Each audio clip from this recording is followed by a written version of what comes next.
What if I told you that the relentless pursuit of women isn't just a game, but a deep reflection of who we are as men? Imagine standing at the crossroads of desire and self-discovery, where every chase reveals more about your psyche than you ever realized. Picture this: a man driven by instinct, chasing after validation, approval, and ultimately, himself. But what if that chase is a mask? What if it hides insecurities that we're too afraid to confront? Think about the countless hours spent obsessing over the next conquest, while deeper questions about identity linger in the shadows. Have you ever paused to wonder why we chase? Is it the thrill of the hunt? Or are we desperately seeking something we lost within ourselves? This isn't just about women, it's about understanding our very essence. As we peel back the layers of Jung's insights, prepare to confront uncomfortable truths that challenge everything you've been told about masculinity. Are you ready to face the reality behind the chase? Stay tuned, because this journey will shake the foundations of how you view yourself and the world around you. Buckle up, because the truth might just change everything. Archetypes and masculine psychology. When I think about archetypes, I can't help but realize how deeply they shape our understanding of masculinity, especially in relationships. Jung's theories provide a lens through which we can examine our behaviors and motivations. As men, we often find ourselves embodying certain archetypes, whether consciously or unconsciously. The hero, the warrior, and even the sage can all play significant roles in how we approach love and partnership. Each archetype carries its own set of expectations and behaviors, which can sometimes feel overwhelming. In my own life, I've noticed how these archetypes influence not just my actions, but also my thoughts about what it means to be a man in a relationship. The pressure to be the hero can lead to unrealistic expectations, both for myself and for my partner. I sometimes feel compelled to save my partner, or to be the strong, silent type who can handle everything. It's a constant balancing act, trying to honor these archetypal roles without losing sight of my individuality. Moreover, archetypes impact how we perceive women too. The archetype of the anima, for instance, represents the feminine aspects within men, guiding us towards emotional connection. Yet if we fail to recognize this influence, we might project our desires onto women, expecting them to fulfill roles that align with these archetypes. It's a complex dance that can lead to misunderstandings and unmet needs. Understanding these archetypes can also be liberating. By recognizing the roles we play, we can start to break free from their constraints. Instead of feeling shackled by the hero archetype, I can choose to embrace my vulnerabilities and be more open with my emotions. This shift allows for healthier, more genuine relationships where both partners can thrive. Ultimately, embracing the insights from Jungian psychology helps us navigate the often murky waters of masculine identity in relationships. It allows for a deeper understanding of ourselves and our partners, fostering a connection that transcends the limitations of traditional gender roles. Collective unconscious and sexual behavior. The idea of the collective unconscious has always fascinated me. It suggests that we are all part of a larger psychological tapestry, woven together by shared experiences and archetypes. This collective framework significantly influences how we, as men, approach love and sexuality.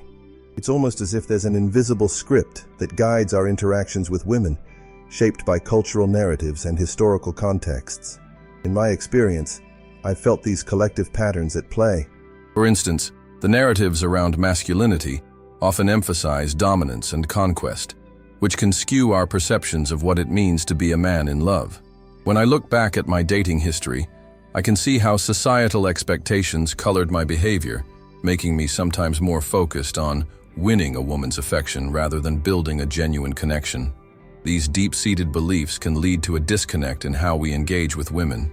The fear of vulnerability often overshadows our desire for intimacy, causing us to act out in ways that might not align with our true selves. We might find ourselves caught in a cycle of superficial relationships, driven more by societal expectations than by authentic emotions.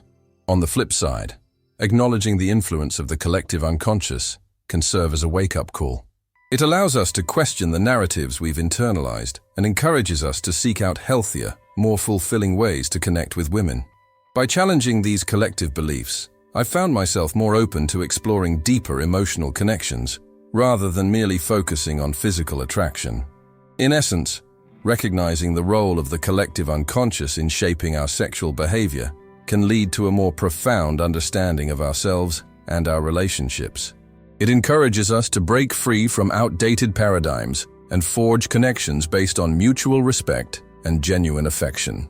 Shadow and interpersonal relationships. The concept of the shadow. It's one of those things that sounds so simple, yet holds immense complexity. In Jungian psychology, the shadow represents the parts of ourselves that we often suppress or deny. For men, recognizing our shadow can be particularly challenging, especially when it comes to relationships. We've been socialized to hide our vulnerabilities, which can lead to unresolved issues bubbling beneath the surface. In my own life, I've come to realize how my shadow manifests in my interactions with women.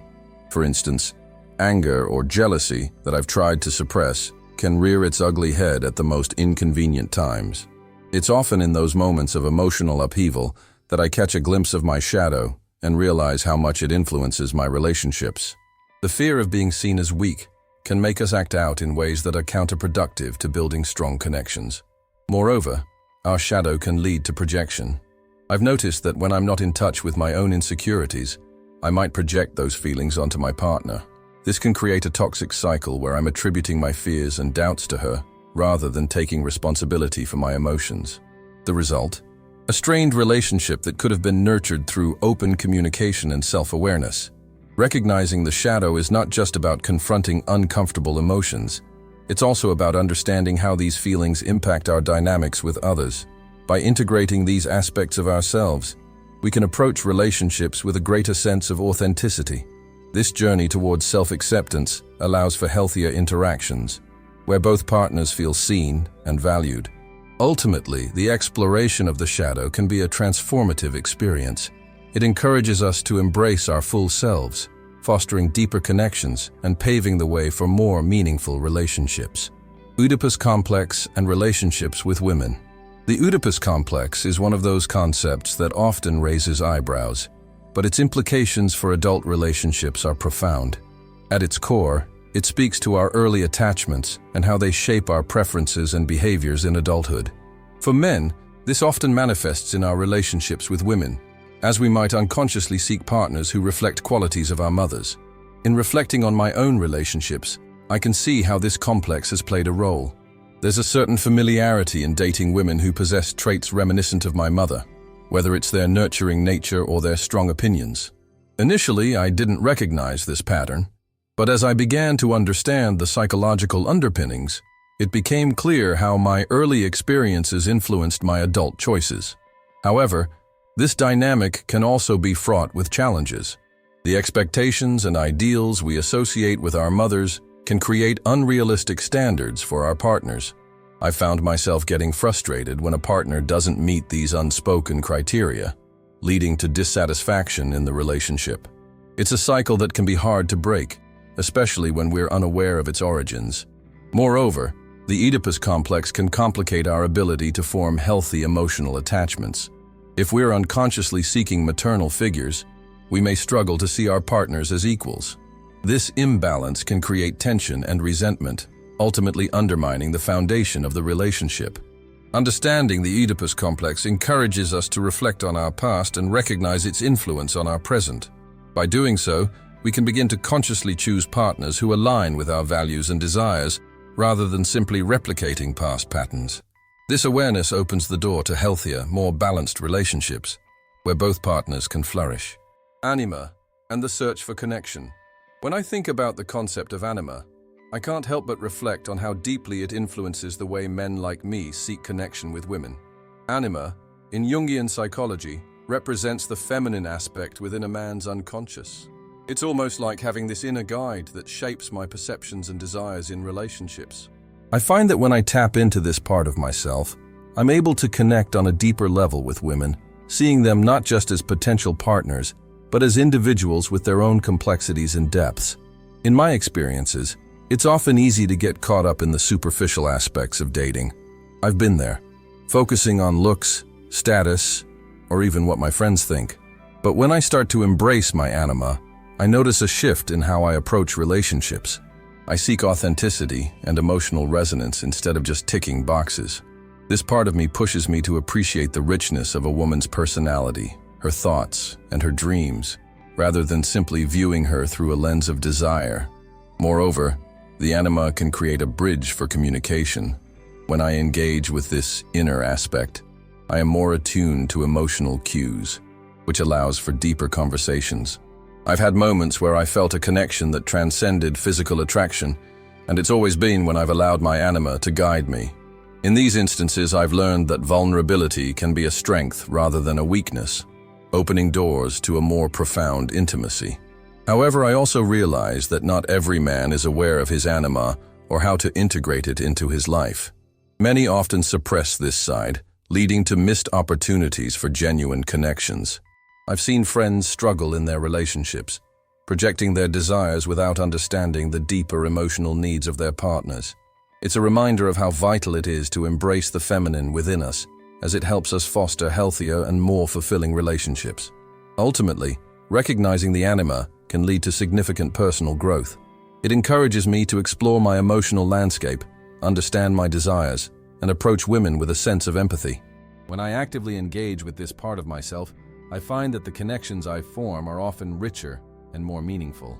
The duality of the masculine. Navigating the duality of masculinity can feel like walking a tightrope. On one side, there's the traditional masculine ideal, strong, stoic, and often emotionally distant. On the other, there's the growing acceptance of vulnerability and emotional expression. I often find myself caught between these two worlds, especially when it comes to relationships. The pressure to conform to traditional norms can feel overwhelming, yet there's a yearning within me to express my emotions freely. I remember a time when I was hesitant to share my feelings with a partner, fearing judgment or rejection. In those moments, the weight of societal expectations bore down on me, and I struggled to reconcile my desire for connection with the fear of appearing weak. But as I've grown and learned more about the importance of emotional vulnerability, I've realized that true strength lies in being open. When I allow myself to be vulnerable, it not only deepens my relationships, but also creates a safe space for my partner to share her feelings. This duality often plays out in how I approach conflicts in relationships. There are times when I lean into the traditional role of the fixer, trying to solve problems without fully engaging with my emotions or my partner's. But I've come to understand that acknowledging my vulnerabilities can actually lead to more constructive conversations. By being honest about my feelings, I can foster a sense of mutual understanding and create a partnership built on trust. Yet, embracing vulnerability doesn't always come easily. There are moments when I feel the urge to retreat into the familiar shell of emotional distance, especially when faced with challenges. It's a constant battle, but each time I choose to engage rather than withdraw, I witness the positive impacts it has on my relationships. I've learned that by balancing both aspects of my masculinity, I can create a richer, more fulfilling connection with women. In essence, embracing this duality has allowed me to redefine what it means to be a man in relationships. It's about finding strength in vulnerability, allowing me to connect more authentically with the women in my life. The journey is ongoing, but the rewards of navigating this duality are profound, enriching both my life and the lives of those I love. Emotional projection. Emotional projection is a fascinating phenomenon, and it's something I've become increasingly aware of in my relationships. Often, I find myself projecting my insecurities and desires onto the women I date. It's almost as if I'm placing a lens over them, interpreting their actions and feelings through my own experiences instead of seeing them as they truly are. This projection can lead to misunderstandings and missed connections, and I've had my fair share of those.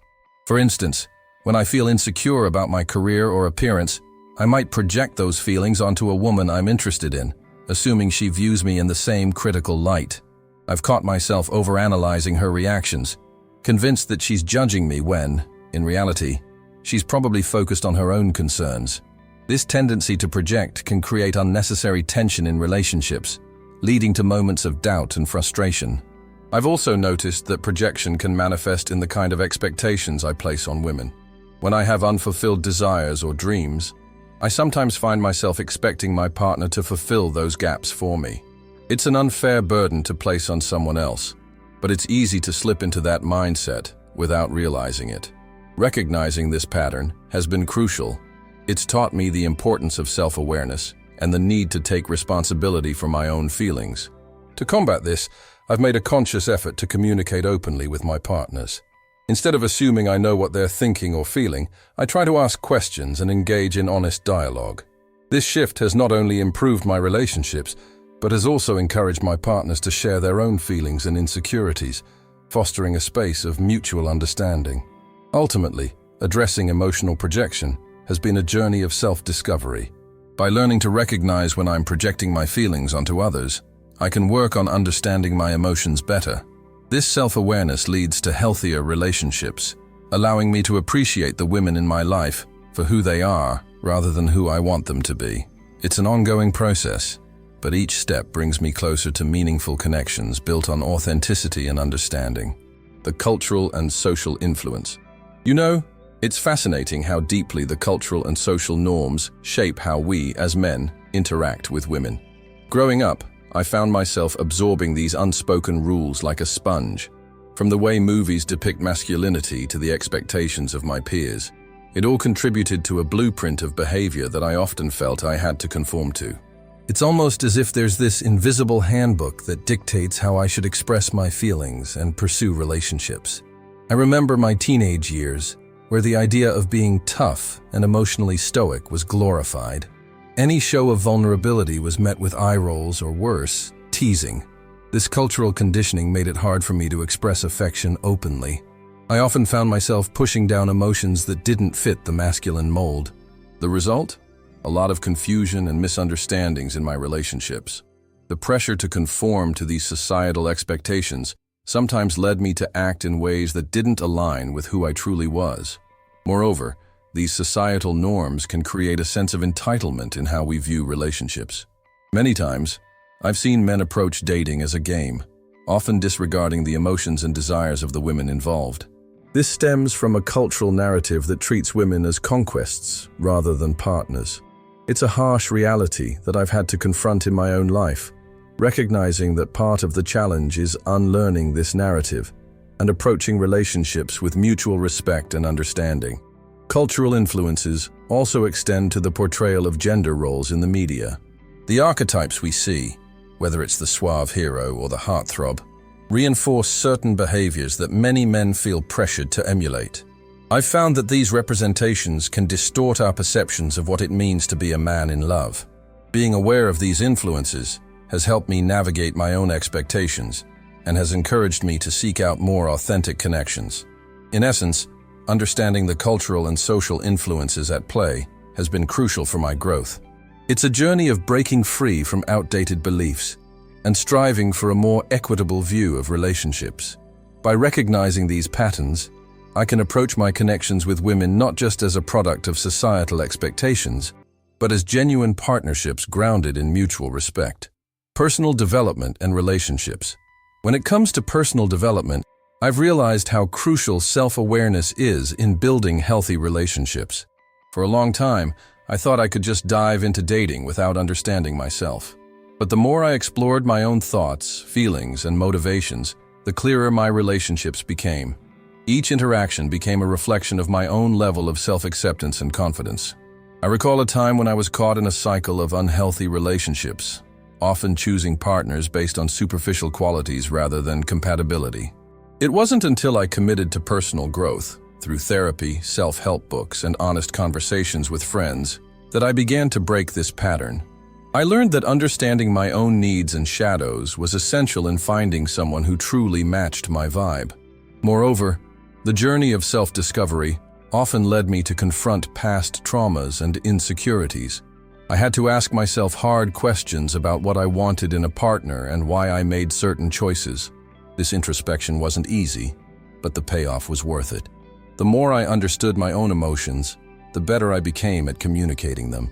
This shift not only improved my dating life, but also enriched my friendships and family relationships. I've also found that personal development fosters resilience. When I face rejection or conflict in relationships, I can approach those situations with greater emotional intelligence. Instead of spiraling into self-doubt, I remind myself of my worth and the lessons I've learned. This resilience allows me to engage with women more authentically, as I'm less likely to project my insecurities onto them. Ultimately, investing in my personal development has been foundational in my relationship journey. It's not just about finding love, but creating a space where both partners can grow together, fostering a bond that's rooted in understanding and respect. A relationship built on this foundation feels more fulfilling and sustainable. The dynamics of power and control. The dynamics of power and control in relationships is a topic that often gets overlooked, yet it plays a significant role in how men pursue affection. Growing up, I was exposed to various examples of relationships where power imbalances were evident.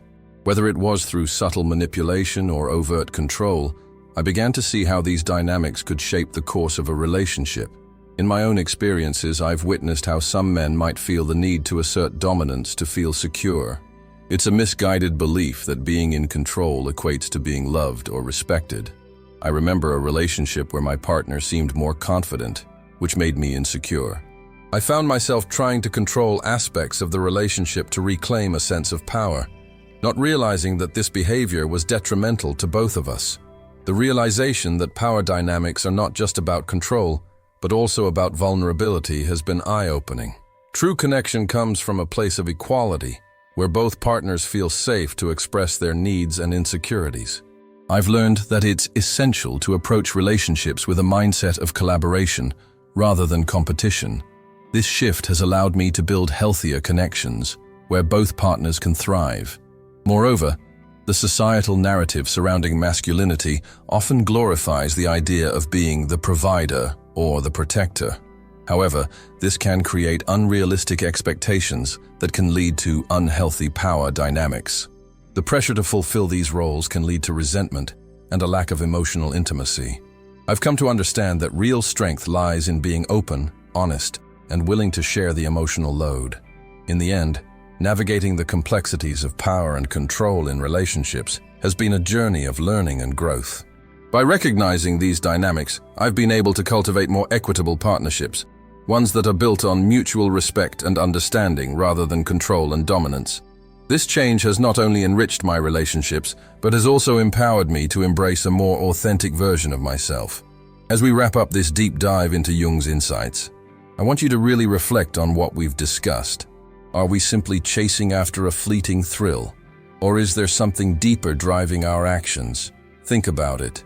What does it mean to truly connect with someone beyond the surface? Jung believed that our unconscious plays a massive role in our relationships. Are you aware of the patterns in your own life?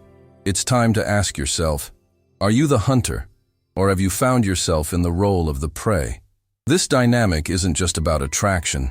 It shapes our identities and influences our paths. What stories are you telling yourself about love and desire? Let's challenge those narratives. Grab a journal and jot down your thoughts. Are you chasing validation? Or are you seeking genuine connection? And here's a thought. How can we transform our approach to relationships, moving from a mindset of pursuit to one of authenticity?